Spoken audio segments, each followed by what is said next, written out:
Algebra 2 this year, yeah, you get the credit for it. When we talk about being with your mentor groups and working with them.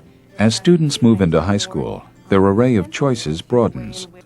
To provide support for their academic and emotional growth, school social worker Joan Lampert created a freshman advisory program at her large urban high school. Older students learn how to mentor freshmen in developing cognitively based strategies, such as social skills and problem solving. So all the visual learners back in the back left corner, that would be the right corner, the back right corner.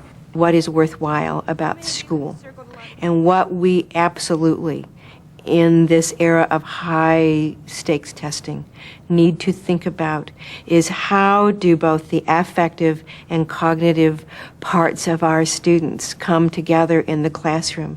So we come at it from two things. How do you manage your workload? And then how do you manage yourself to make those really good decisions that all those opportunities we're hoping you have, you're there to take part in them. What I'd like you to do is to think of a way that as a kinesthetic learner, as an auditory learner, as a visual learner, would you suggest to a freshman that they might study for their very large Western Civ exam that is... The mentors are building their own skills and awareness of their thinking in order to pass them on to the freshmen.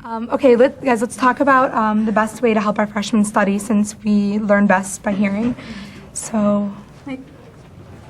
like studying with a partner helps if you talk about it. One of the things that I do with the mentors is to help take more of an active role in their own self-management.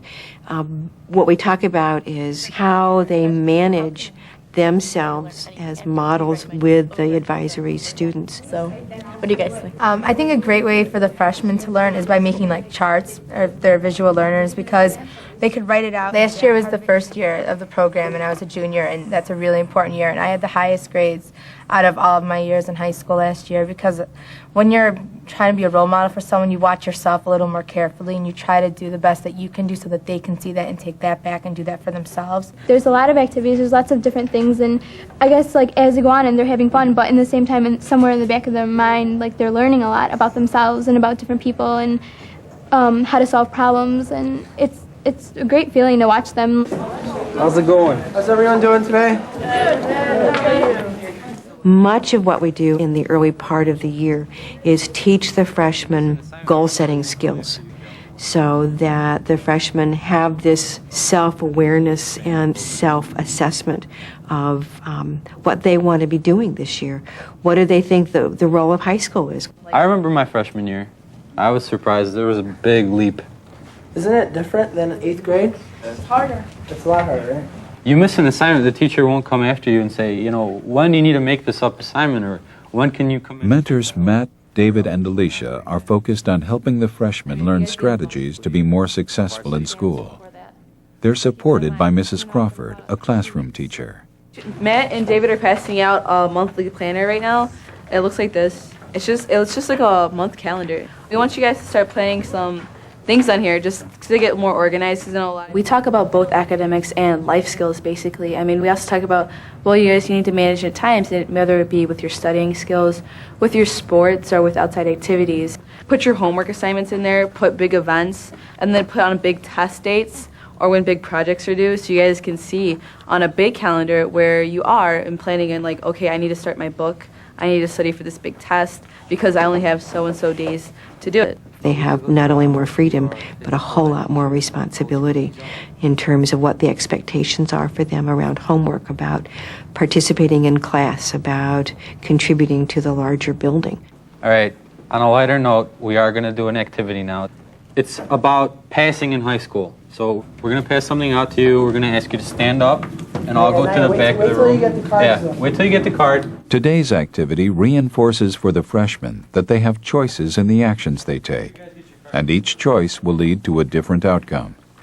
The mentors guide freshmen to be aware of how they make choices and the importance of following through. Okay, every one of you has a card with a number 0 through 9. Basically, that number means freshman year, that's how many classes you passed, or up to how many classes you passed. Now, people over here with a 4, they're getting a green card, which means it says SS on it, which stands for summer school. These people passed only, what was your number, 3? She passed only 3 classes, 2, and you are also a 2. So you guys get the red card, which means repeat 9th grade. You become sophomores. They're still freshmen. So it's a 5-year plan? Self-management in the sense that, you learn about having a productive lifestyle, When we talk to the kids about, time management and doing their homework and, progressing in academics and, participating in sports, they're more likely to pick it up from me. I would have been more likely to pick it up from a mentor if I had one. The mentoring program has already reduced the failure rate of the freshman class by 10%.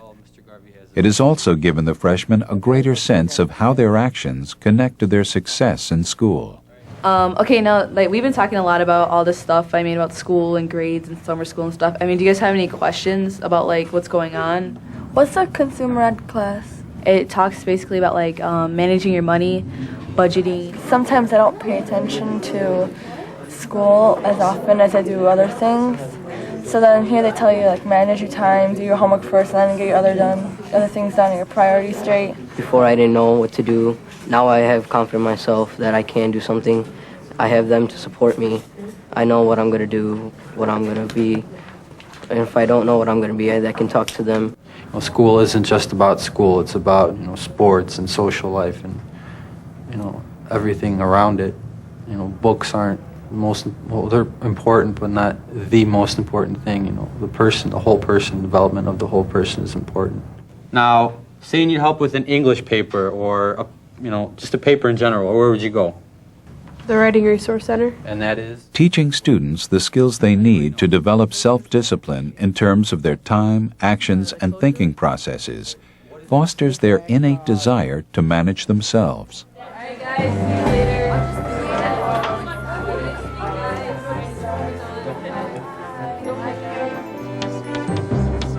Though teachers are the guiding force for maintaining order in the classroom, students can be partners in this process. This program has presented examples of how to foster student self-management by enhancing student self-responsibility and encouraging self-monitoring of behavior. Students who practice these skills are better able to focus on learning and achieve academic success. They'll be more relaxed, so it'll pay off. Hard work pays off in the long run.